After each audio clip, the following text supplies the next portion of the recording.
Si pones a estos dos caballos en el mismo terreno, uno gana, el otro también gana. Y eso es exactamente lo que nadie te explica cuando empieza la discusión sobre cuál es el mejor caballo de trabajo de Sudamérica.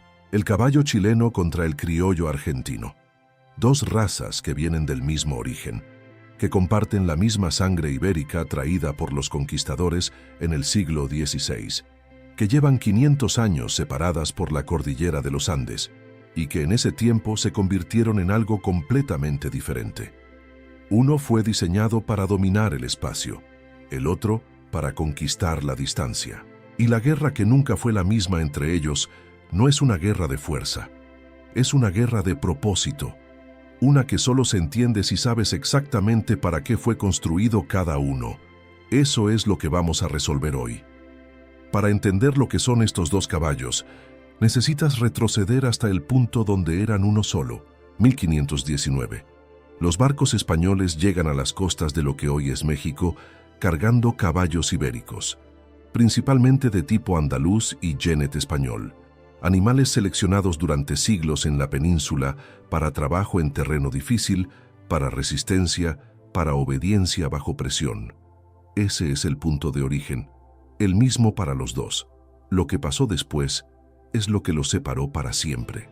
A medida que la colonización avanza hacia el sur, esos caballos se dispersan por un continente que es, en términos geográficos, uno de los experimentos más extremos del planeta. La Patagonia, los Andes, la Pampa, el desierto de Atacama, climas que van del frío polar al calor seco que mata en horas, cada región exigiendo algo diferente del mismo animal. Y entonces la geografía hace lo que siempre hace, selecciona. En Chile, la topografía empuja hacia algo específico. Un país estrecho con la cordillera cerrando por el este y el Pacífico por el oeste. Las haciendas ganaderas concentradas en valles donde el trabajo con el ganado se hace en espacios reducidos, en competencia directa cuerpo a cuerpo con animales que no quieren ser controlados. La presión ahí no es de distancia, es de precisión. En Argentina, la Pampa abre todo. Miles de kilómetros de llanura, ganado disperso en extensiones que en Europa serían países enteros. Un arriero que sale al campo puede pasar semanas sin volver. El problema ahí no es la precisión en segundos, es no romperse en meses. Dos continentes. Bueno, no exactamente. Dos ecosistemas dentro del mismo continente y dos respuestas evolutivas que, con el tiempo, se volvieron incompatibles entre sí. Empecemos por el que tiene el registro más antiguo del continente. 1893. Chile inicia el registro genealógico del caballo chileno, el más antiguo de América para una raza de trabajo funcional. Eso no es un dato menor, es la señal de cuánto tiempo llevan los chilenos tratando este animal como patrimonio, no como herramienta descartable. La decisión más importante que tomaron no fue sobre qué cruzar, fue sobre qué no cruzar. Durante más de un siglo, Chile protegió al corralero, el nombre que le dan en la práctica, de cruces externos, sin sangre europea nueva, sin experimentos de mejoramiento. El resultado es una de las razas genéticamente más cerradas del continente, una línea conservada casi intacta desde el origen ibérico, moldeada únicamente por la selección de trabajo real en generaciones sucesivas, y eso, en términos prácticos, produce algo muy específico. El chileno mide entre 1,38 y 1,42 metros. Corto, ancho, con un pecho desarrollado que llama la atención incluso a alguien que no sabe nada de caballos. Centro de gravedad bajo, cuello fuerte y musculoso que parece diseñado para absorber impacto lateral. Porque lo está. Esto no es estética, es ingeniería funcional. En el rodeo chileno, declarado deporte nacional en 1962, organizado por la Federación del Rodeo Chileno, el caballo trabaja en contacto físico directo con un novillo en movimiento dentro de una media luna. El movimiento clave se llama atajada. El objetivo es clavar al animal contra la muralla en un punto preciso, con el peso del caballo actuando como fuerza de freno y dirección simultáneamente. Para hacer eso bien, necesitas aceleración explosiva en distancias cortas, frenado inmediato desde velocidad máxima, empuje lateral con toda la masa del cuerpo sin perder el equilibrio, y un sistema nervioso que procese la situación más rápido de lo que el jinete puede pensar. Piénsalo un momento. En el tiempo que un jinete tarda en decidir, el chileno ya reaccionó, ya leyó al novillo, ya ajustó la trayectoria. No es velocidad, es lectura. Y entonces llegamos al otro lado de la cordillera. El criollo argentino tiene una historia más complicada. Y esa complicación es, paradójicamente, parte de su fortaleza. A diferencia del chileno, el criollo argentino no se mantuvo aislado. En el siglo XIX, con la modernización de las estancias y la llegada masiva de inmigrantes europeos con ideas progresistas sobre mejoramiento genético, hubo cruzamientos significativos, sangre europea mezclada con el linaje ibérico original. Eso debería haber sido el fin de la pureza original. Pero aquí es donde todo se complica. Un hombre llamado Emilio Solanet entendió el problema antes de que fuera irreversible. A principios del siglo XX, lideró un proceso de lo que hoy llamaríamos reconstrucción racial. Identificar los animales que habían conservado las características funcionales del criollo original, criarlos selectivamente y eliminar del registro todo lo que no cumpliera con los estándares de resistencia y funcionalidad. No fue una preservación, fue una reconstrucción deliberada. El resultado es una línea que genéticamente es más abierta que el chileno, pero funcionalmente es tan exigente como cualquier raza de trabajo en el mundo. El criollo argentino mide entre 1,40 y 1,48 metros, más largo que el chileno, con una línea superior extendida que favorece la eficiencia en el movimiento. Extremidades construidas para kilómetros, no para segundos, y unos cascos que los criadores describen con un adjetivo que se repite constantemente: extraordinariamente resistentes. Ojo, ese casco no es un detalle menor.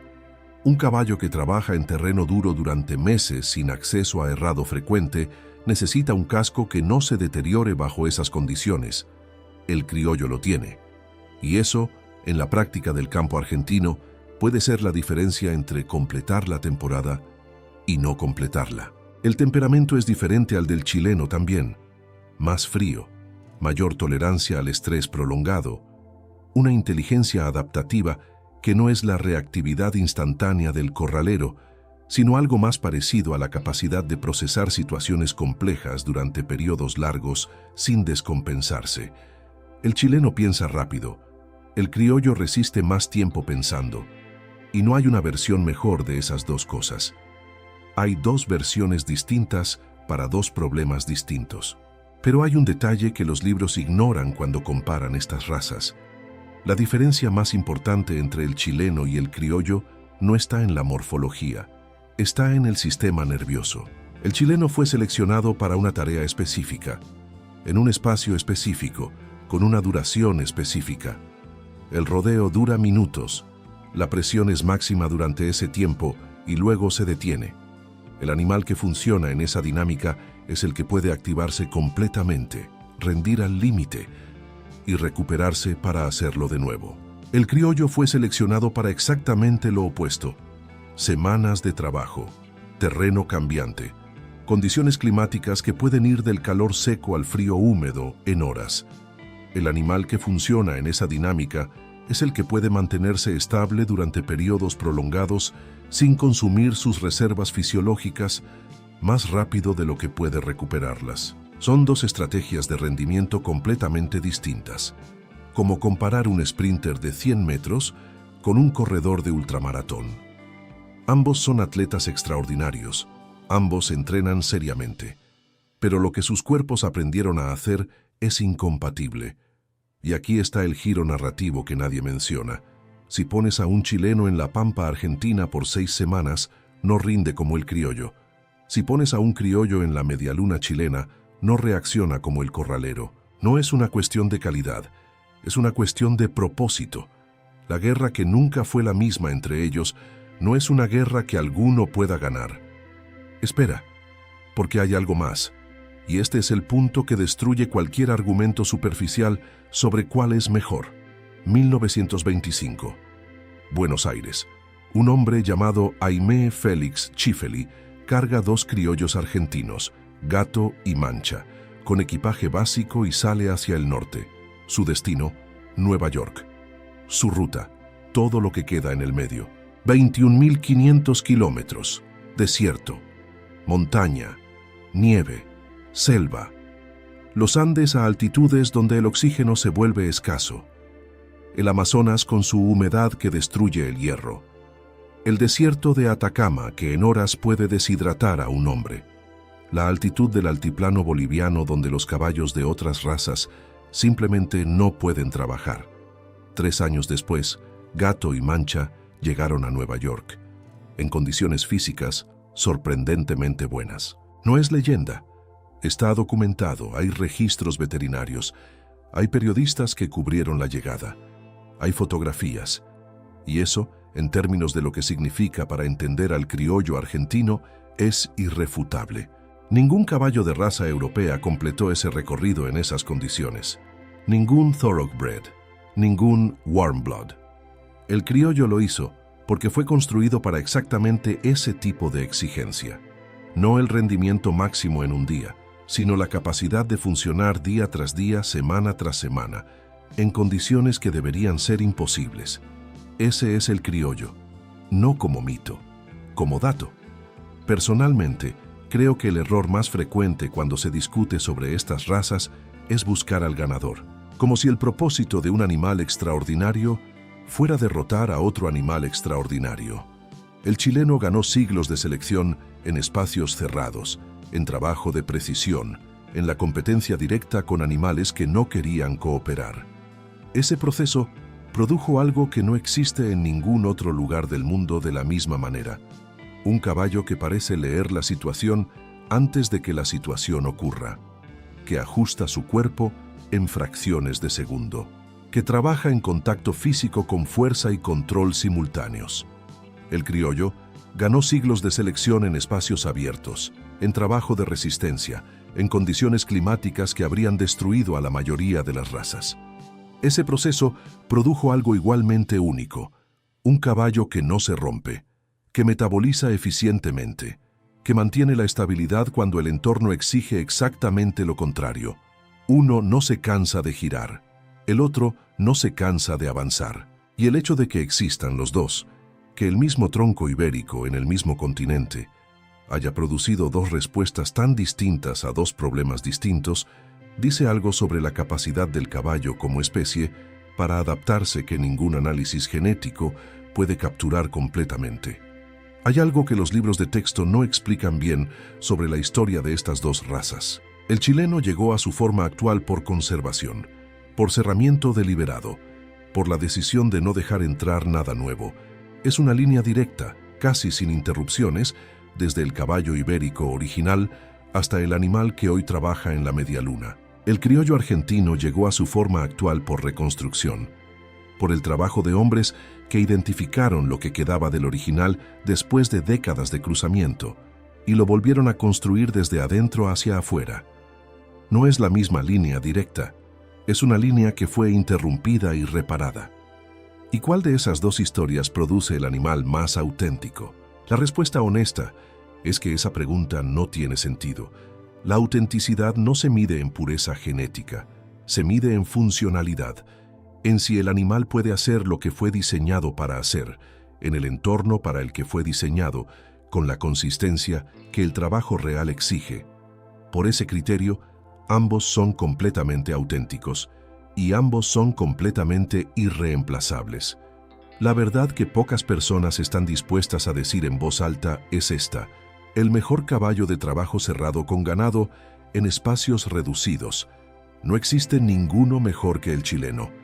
El mejor caballo de supervivencia y resistencia extrema en terreno abierto. No existe ninguno mejor que el criollo. No compiten en la misma guerra. Nunca compitieron en la misma guerra. Y pretender que sí lo hacen no es un debate interesante. Es ignorar lo que hace extraordinario a cada uno. México conoce algo de esto. El charro, el vaquero, el arriero, todos construyeron su relación con el caballo sobre una base funcional que no tiene nada de decorativo.